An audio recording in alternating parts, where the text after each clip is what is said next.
राम राम दोस्तों। नीम करोली बाबा के बारे में आपने कहीं ना कहीं सुना ही होगा। आज इस वीडियो में मैं आपको नीम करोली बाबा कौन थे, उनका जीवन परिचय और क्यों हजारों लोग दूर दूर से इनके आश्रम कैची धाम आते हैं, इन सब के बारे में मैं आपको बताऊंगा।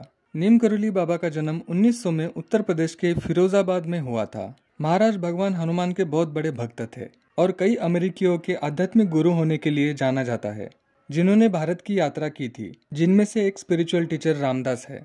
उनकी शादी 11 वर्ष की उम्र में ही अपने माता पिता के द्वारा हुई थी। उसके बाद उन्होंने साधु बनने के लिए अपना घर छोड़ दिया। नीम करोली बाबा की बहुत सारी चमत्कारिक घटनाएं सामने आती है। एक घटना, बाबा जी की इच्छा थी कि कानपुर के पनकी मंदिर में हनुमान जी की स्थापना के साथ साथ एक भव्य भंडारे का आयोजन किया जाए, ताकि बड़ी संख्या में भक्त जन प्रसाद का लाभ ले सके। लेकिन व्यवस्थापकों ने सीमित लोगों के लिए भोजन की व्यवस्था की थी। आयोजकों के मुताबिक बिना किसी को पता चले भंडारे का सामान इतना बढ़ गया कि हजारों लोगों की भोजन की व्यवस्था हो गई। ये तो महाराज जी की लीला थी, उनकी इच्छा शक्ति से यह सब हो रहा था।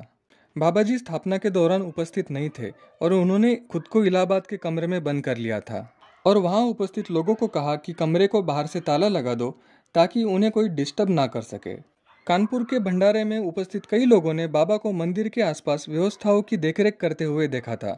उन्होंने कई भक्तों से बात भी की थी। इसका मतलब एक ही समय पर बाबा दो जगह पर मौजूद थे।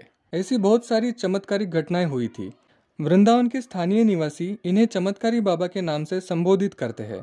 कैचीधाम आश्रम, जहां महाराज अपने जीवन के अंतिम दशक में रहे, यह आश्रम नैनीताल से 22 किलोमीटर दूर स्थित है, जहां पूरी दुनिया से हजारों लोग दर्शन करने के लिए आते हैं। इस आश्रम में नीम करोली बाबा की मूर्ति बनी है। प्रसिद्ध हस्ती Steve jobs, mark Zuckerberg, Virat Kohli और अनुष्का शर्मा भी इस आश्रम में बाबा का दर्शन करने के लिए आए थे। माना जाता है कि यहाँ आने पर लोगों के बिगड़े काम बनते हैं। आज नीम करोली बाबा नहीं है, पर उनकी आध्यात्मिक तरंगे इस आश्रम में अभी भी मौजूद है। इन तरंगों को ग्रहण करके हम नीम करोली बाबा का आशीर्वाद ले सकते हैं। बाबा ने 1973 में वृंदावन में समाधि ली थी। ये कहानी ऐसी है, महाराज जी ट्रेन से आगरा से नैनीताल के पास कैची जा रहे थे। उसी समय बाबा के हृदय में दर्द होने के कारण बाबा और उनके साथ मौजूद लोग मथुरा उतरे और बाबा को वृंदावन के एक हॉस्पिटल में इमरजेंसी वार्ड में ले गए। हॉस्पिटल में डॉक्टर ने इंजेक्शन दिया और चेहरे पर ऑक्सीजन मास्क लगाया। बाबा जी उठे और उन्होंने ऑक्सीजन मास्क हटाया और कहा, बेकार बेकार।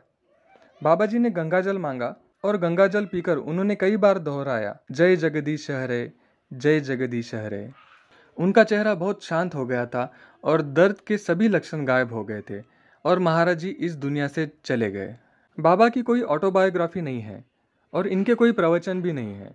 बाबा कहते थे कि आसक्ति और अहंकार ईश्वर की प्राप्ति में सबसे बड़ी बाधा है और जब तक भौतिक शरीर में आसक्ति और अहंकार है, तब तक विद्वान और मूर्ख एक समान है। तो दोस्तों, ये थी संत नीम करोली बाबा की कहानी। मिलते हैं अगले वीडियो में। राम राम।